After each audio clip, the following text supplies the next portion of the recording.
दोस्तों नमस्कार। दोस्तों मैं विमल शाही आप सभी लोगों का अपने चैनल में स्वागत करता हूं और उम्मीद करता हूं कि आप लोग सब लोग स्वस्थ होंगे एवं मस्त होंगे। सभी राष्ट्रवादियों और सनातनियों से ये निवेदन रहेगा कि आप लोग मेरे चैनल को सब्सक्राइब कर लीजिए और वीडियो को लाइक एवं शेयर भी कीजिए। दोस्तों आज हम लोग बात करने जा रहे हैं मुकेश साहनी के बारे में। जी हाँ दोस्तों, बिहार विधानसभा चुनाव चल रहा है।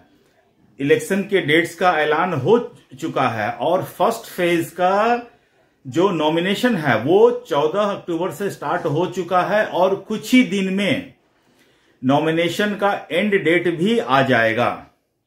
लेकिन आपको जानकर आश्चर्य होगा कि आरजेडी लेड महागठबंधन का अभी तक सीटों में बंटवारा हुआ नहीं है। उनमें सबसे ज्यादा सिरफुटौल की स्थिति है। आरजेडी, कांग्रेस, मुकेश साहनी और लेफ्ट, इन सब जो पार्टियां हैं उसमें विश्वास की इतनी कमी है कि कोई भी पार्टी एक दूसरे पर भरोसा करने को तैयार नहीं है। सारे पार्टी अपने अपने पसंद की सीटों पर सिंबल बांट रहे हैं, लेकिन किसी भी पार्टी को यह पता नहीं है कि जो सिंबल हम बांट रहे हैं उस पर कोई दूसरा पार्टी वाले अपना कैंडिडेट खड़ा न कर दे और जिसको जो मर्जी हो रहा है सिंबल बांट रहा है। कई सीट तो ऐसे हैं जहां पर कांग्रेस ने भी फिल किया है कैंडिडेट और आरजेडी ने भी फिल किया है कैंडिडेट। अब वहां पर लोग कह रहे हैं कि वहां पर फ्रेंडली फाइट होगा। ये कैसा फ्रेंडली फाइट है? वहां के मतदाताओं के साथ ये धोखा है। इसी बीच सबसे बड़ा धोखा हो गया है मुकेश साहनी के साथ। जी हाँ दोस्तों, वीआईपी पार्टी के चीफ हैं मुकेश साहनी और उनके साथ बहुत बड़ा धोखा हो गया है। उनके साथ जो धोखा हुआ है उनको आज ये पता चल रहा है कि मेरे साथ धोखा हुआ है या हो गया है। लेकिन दोस्तों अगर आप मेरी पुरानी वीडियोस जाकर देखेंगे तो मैं डे 1 से कह रहा हूं कि मुकेश साहनी को 2025 विधानसभा चुनाव में धोखा के अलावा और कुछ नहीं मिलेगा। मुकेश साहनी डे 1 से डिप्टी सीएम का रट लगाया बैठे थे। तेजस्वी यादव ने उनको डिप्टी सीएम तो छोड़िए, उनके जो मजबूत जनाधार वाले जो सीट थे जहां मुकेश साहनी को लगता था कि वहां से उसके कैंडिडेट जीत सकते थे, दरभंगा की सीट है, साहेबगंज का सीट है, कुढ़नी का सीट है, ये सारे जो सीट हैं जिस पर लगता था कि मुकेश साहनी के कैंडिडेट अगर देंगे ठीक कैंडिडेट तो वहां से वो जीत सकते हैं, उन सब सीटों पर आरजेडी ने अपने कैंडिडेट खड़ा कर दिया है। अब बताइए मुकेश साहनी के पास स्कोप क्या बचा है? जब उसको विधायक लड़ने के लिए सीट नहीं दे रहा है तो उसके मतलब कि उसकी फिर बची ही क्या, वैल्यू ही क्या बची, औकात ही क्या बची? मुकेश साहनी को मैं डे 1 से अपने वीडियो के माध्यम से कहने का कोशिश कर रहा था कि मुकेश साहनी आप जो डिप्टी सीएम का पोस्ट का जिद लगाए बैठे हो, रट लगाए बैठे हो, आरजेडी या कांग्रेस आपको कभी भी डिप्टी सीएम का पोस्ट नहीं दे सकता है। और वही दोस्तों मेरे साथ हुआ।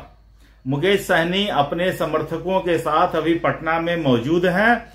कभी दिल्ली जा रहे हैं, कभी पटना आ रहे हैं, आरजेडी के पीछे घूम रहे हैं, कभी कांग्रेस के पीछे घूम रहे हैं।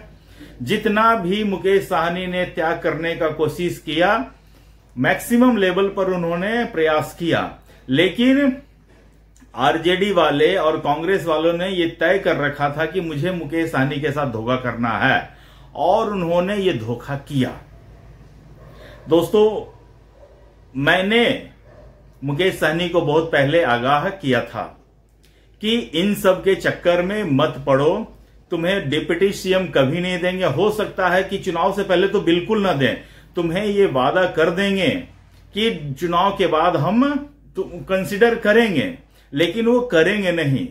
लेकिन मुकेश साहनी भी ये सोच रहे थे कि किसी तरह हम उनके आगे पीछे घूमते हैं, उनका दिल पिघल जाएगा, उनका दिल हम जीत लेंगे और वो मेरे डिप्टी सीएम पोस्ट के लिए राजी हो जाएंगे।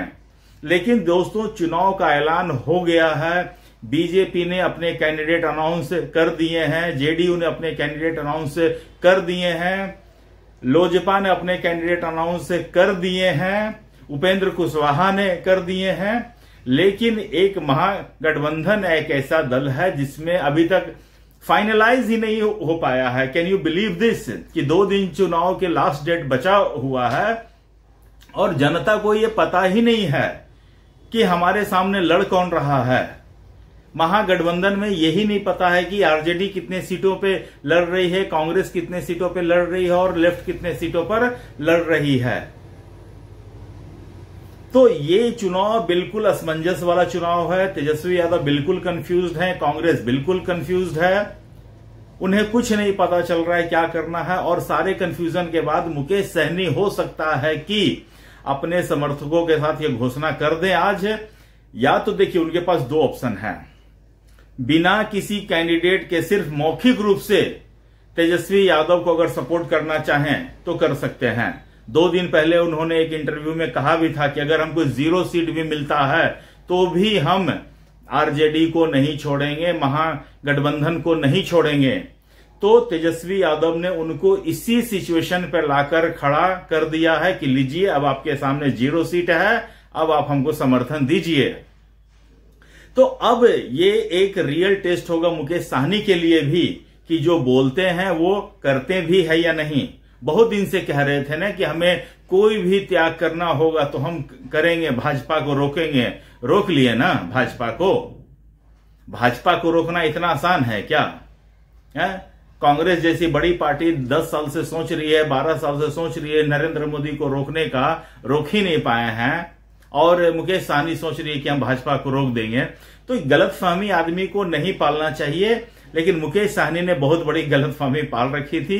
2 बार एक ही आदमी से धोखा खाने के बाद हो सकता है कि अब मुकेश सहनी का आंख खुले और ढंग से पॉलिटिक्स पर ध्यान दे सकते हैं। अगर उन्हें पॉलिटिक्स करना है तो रियल में जिस तरह पॉलिटिक्स होता है उस तरह पॉलिटिक्स करना चाहिए, नहीं तो फिर ढनमनाते रहिए जैसे ढनमना रहे हैं ना 10 साल से, आगे भी ढनमनाते ही रहेंगे। तो दोस्तों मुझे आज के लिए इतना ही अपडेट देना है। आप लोग अपना ख्याल रखिए, स्वस्थ रहिए, मस्त रहिए। तब तक के लिए नमस्कार, बाय।